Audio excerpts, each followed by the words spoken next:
Hello and welcome. I'm Ijoma Onyato. Tonight, President Buhari arrives in Ankara, the Turkish capital, on a state visit ahead of the D8 meeting in Istanbul on Friday. Migration, defense and security top the president's agenda. Federal government distances the military from rumored vaccination in schools, insists confirmed monkeypox virus cases in the country remain 3.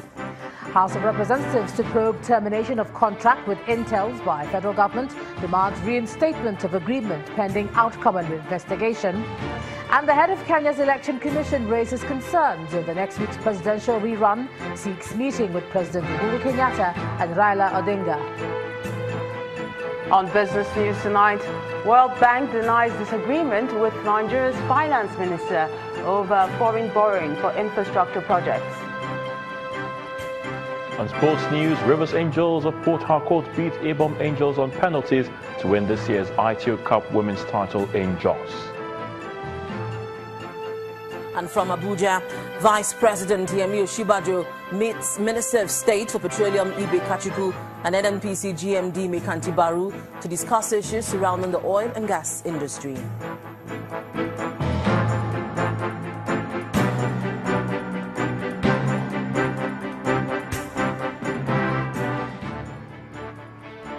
We begin with the arrival of the president in Ankara, the Turkish capital, where he's visiting on the invitation of President Recep Tayyip Erdogan ahead of the D8 summit, which begins on Friday, October the 20th in Istanbul.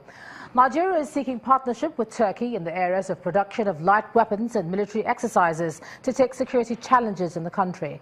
Our correspondent Ibrahim Adra, who is covering the president's trip to Turkey, reports that the Minister of Defense, Mansur Dan Ali, today met with high-ranking officials of the Turkish Ministry of Defense to discuss the agreements. A statement from the presidential spokesperson, Mr. Femi Adesina, explains that President Buhari will, among other things, also discuss education, migration issues, defense, cooperation and security with the D8 leaders. 8:20 local time, President Muhammadu Buhari arrives Ankara en route to the D8 summit in Istanbul Friday in company of the wife of the president.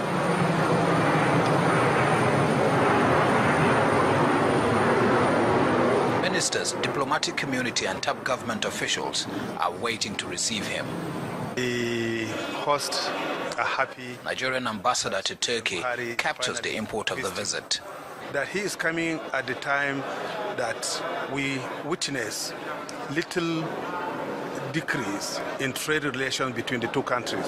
From 1.2 billion that we had in 2013 or so, it has gone down low, and the host president here is determined to improve on it, and I think it's also in our own good that we improve on it.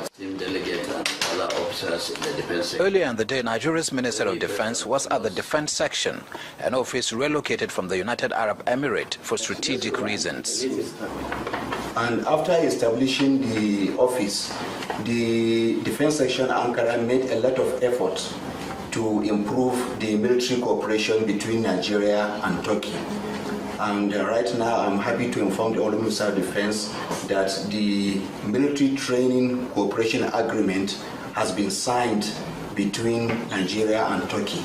As part of the bilateral agreements between Nigeria and Turkey, especially in terms of security, the Minister for Defense was here at the Ministry of Defense in Turkey. The meeting is closed to the media, but not before the minister states the challenges of his country. You are aware Nigeria is currently facing multinational security challenges, especially in terrorism in the northeast part of my country, and many other security challenges, as you rightly said. At the end of the meeting, we got highlights of what transpired. It was very successful, and I believe my partner has acknowledged the need for us to come together. We have common problem in fighting terrorism, and terrorism is something that needs to be addressed globally, not by a single country. We hope to get further details in days to come regarding this military cooperation between these two members of the D8 organization, especially when the summit's communique is adopted in what will be known as the Istanbul Declaration. From Ankara, Turkey, Ibrahim Adra, Channels Television News. Well, Ibrahim Adra does join us right now from Ankara. Hi, Ibrahim. Well, we know the president has arrived. What more can you tell us? We know you did talk about that meeting that was held today. What else transpired? Yeah, well, Ijoma, let me begin by letting you in on what the president will be doing tomorrow. He has his hands full, beginning with a visit to the mausoleum, where he'll be laying the wreath, and then that tete-a-tete with the Turkish president at the palace, which is going to also include a luncheon later in the afternoon, and then that visit to the State Grand National Assembly, where he'll be meeting with the Speaker.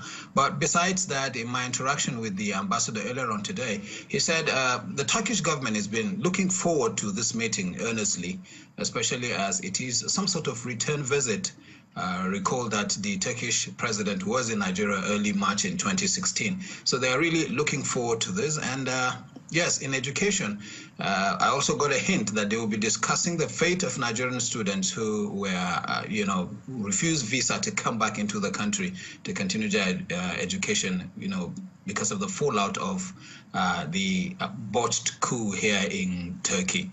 So, and as far as the military cooperation is concerned, we also got a hint from the defense attaché that already a delegation from Turkey have been in Nigeria, particularly at the DICON, that's the Defense Industry Corporation, where they have submitted their proposals as to what can be done to make the Defense Industry Corporation functional again. But we don't know in terms of Naira and Kobo how much they'll be putting into that venture. Who knows? Hopefully that might come out when the presidents would be speaking to the media after their meeting tomorrow. All right, thanks a lot, Ibrahim. I'm sure you have more for us in the days ahead as the summit does get underway fully in the coming couple of days. Thanks a lot for that. Now, before the president left for Turkey, he presided over the Federal Executive Council meeting where the frenzy created by the ongoing special military exercise in the South-South and the South-East was discussed. The Executive Council is particularly worried about the reports of vaccination exercises allegedly carried out by the army. The Health Minister, Professor Isaac Adewale, is insisting that the federal government will not conduct such campaigns without involving state governments. Our correspondent Gloria Umezoke reports. President Muhammadu Buhari arrives the council chambers at 10 o'clock to preside over the Federal Executive Council meeting before his departure to Turkey for the D8 summit. An hour later, the meeting was over. The Minister of Health, Professor Isaac Adewale, debunked rumors of an alleged deadly vaccination by the military. The military, as part of a campaign of winning over the heart and soul of the people, will get engaged with several things. In the past, the military was noted to have even constructed roads. The military will do outreaches, measure blood pressure, talk to people. These are normal things. I referred only to vaccination. We had to request for the assistance of the military in Borno State to reach inaccessible area with respect to the polio campaign. So we have worked with the military in the past and we shall continue to work with them. There are doctors in the military, there are nurses, and when you go abroad, some of the best institutions abroad are those ones managed by the military. So we cannot disown the military. But what I want to put across is that the military is not involved with any vaccination.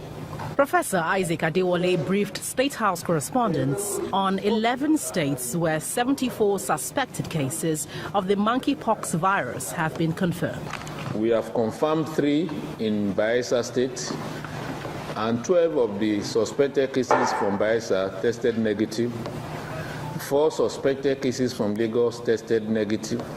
We are still expecting the results of the other ones. Besides public health, the Minister of Water Resources, Suleiman Adamu, said the council discussed and approved the sum of 236 million naira for the completion of Savke Dam in Kaduna State to improve irrigation for agriculture development. When the contractor remobilized to site, he found out that a lot of components of the irrigation project had been vandalized. And for us to be able to put that project into effective use, we now have to do those rehabilitation works. Well, no doubt, this remains possibly one of the shortest Federal Executive Council meetings, largely owing to the president's trip to Turkey, where he is expected to participate at the 9th D8 summit. The president is expected back into the presidential villa on Sunday, the 22nd of October. From the presidential villa, Gloria Umezuki, Channels Television News. Following a passionate debate, the House of Representatives is asking the management of the Nigeria Ports Authority and the Attorney General of the Federation to reinstate the Council of Intel's Nigeria Limited, pending an investigation by the House. The House has also resolved to investigate the circumstances around the contract termination and ascertain whether or not due process was followed. While some lawmakers spoke in support of protecting investments in the country, others were of the view that the matter should be resolved in court. Our correspondent Larry Lasisi reports. It's an issue that has been in the news, the termination of the boat's pilotage, monitoring and supervision agreement between the Nigerian Ports Authority and Intel's Nigeria Limited.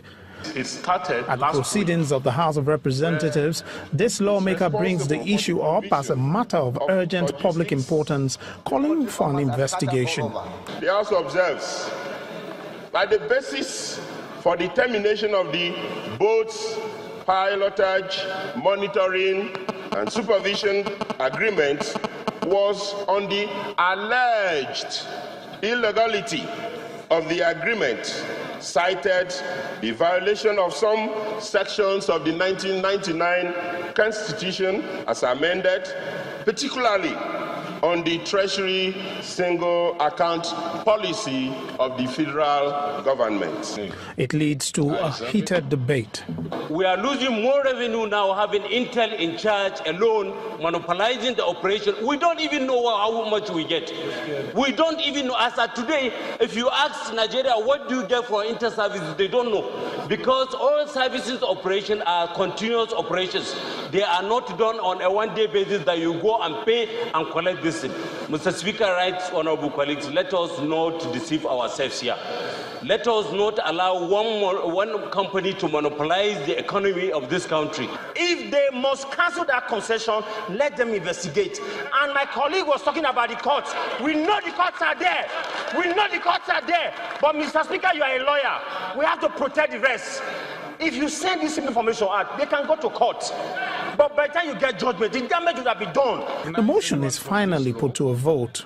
Those who are in favor of the motion as amended say aye. Those against it say nay.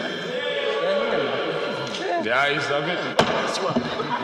The House has also called on the management of the Nigerian Ports Authority and the Attorney General of the Federation to reinstate the contract of Intel's Nigeria Limited pending the outcome of the investigation by the House. An ad hoc committee is to investigate the matter and report back in 2 weeks. Bill is referred to Committee of the Whole. Meanwhile, a series of tweets on the Twitter handle of the Nigerian president appear to emphasize government's position on the Treasury single account policy. It reads, President Muhammadu Buhari has instructed all government agencies to ensure compliance with his presidential order on the TSA.